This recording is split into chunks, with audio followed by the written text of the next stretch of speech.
நான் எண்ணியது ஈடேறுகிறது. மீண்டு வா மகளே. சதி, எனக்கு உன் ஒத்துழைப்பு தேவை. நீ சோர்ந்து போவாய் மகாதேவா. தோல்வியை அரவணைத்தாய். இன்று என் சதி என்னிடம் திரும்பினாள். இன்றைய தினம் இந்த பிரஜாபதி தட்சன் உனக்கு ஒரு வாக்குறுதி அளிக்கிறான்.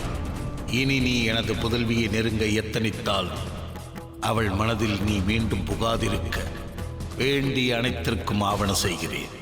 இனி தட்சனுக்கு ஏமாற்றம் இருக்காது.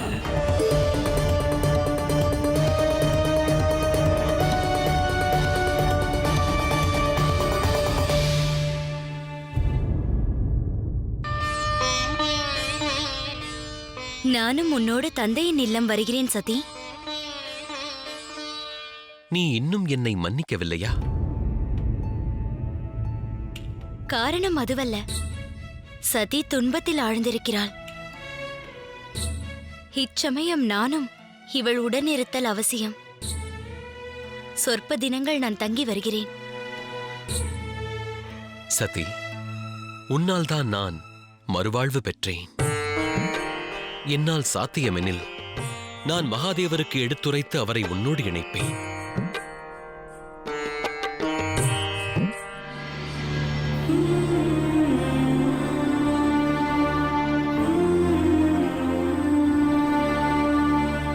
நான் சதியை அழைத்துக் கொண்டு புறப்படுகிறேன்.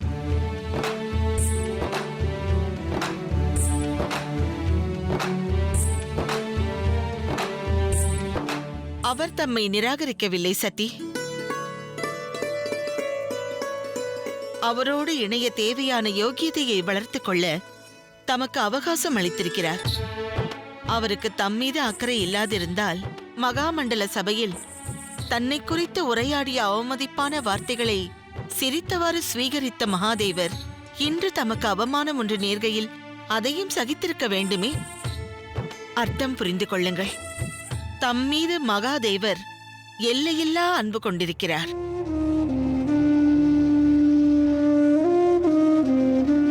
மாதா, அவரோடு சங்கமிக்க தேவையான தகுதியை எவ்விதம் வளர்த்துக் கொள்வது? நான் தட்சரது மகள் தாட்சாயணி. இந்த உண்மையை என்றென்றும் நான் மாற்ற இயலாது. இதுவே எனது வாழ்வின் சத்தியம். என் வசம் இதற்கான முடிவு ஒன்று இல்லை. எப்பரிகாரமும் தோன்றவில்லை. பரிகாரம் உள்ளது. மகாதேவர் உள்ளத்தில் தாம் நிச்சயம் இடம்பெற இயலும். ஆயினும் அதற்காக நிகழ்த்த வேண்டிய செயல்கள் பெரும் துன்பங்களை அளிக்கலாம். அந்த கடினமான மார்க்கத்தில் நடக்க தாம் தயாரா? அதை நான் கடக்கிறேன். எந்த ஐயமும் வேண்டாம்.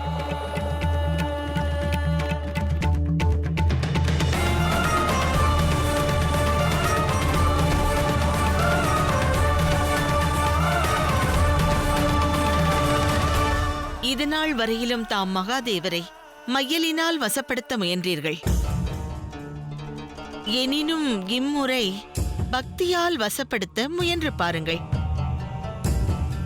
இது நந்தாவிரதம் மேற்கொள்ளும் நியதி. நம்முள் உறையும் நான்கினம் அகங்காரத்தை சரீரத்திற்கு அளிக்கும் கடினமான துன்பங்களின் மூலம் நிர்மூலம் செய்யும் வழி இதில் உள்ளது. இந்த விரதம் மட்டுமே தம் விருப்பம் போல் மகாதேவருடன் தம்மை இணைக்க வல்லது.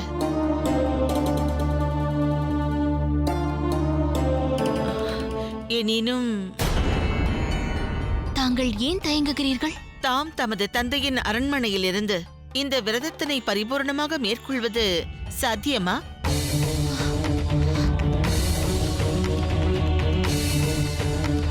இந்த விரதம் முடிந்த மறுகணம் மகாதேவர் தம்மால் கவர்ந்திழுக்கப்படுவார். ஆயினும் ஏதாகிலும் ஒரு காரணத்தினால் இந்த விரதத்திற்கு பங்கம் நேர்ந்தால் மகா பாவம் இழைத்தவளாவீர்.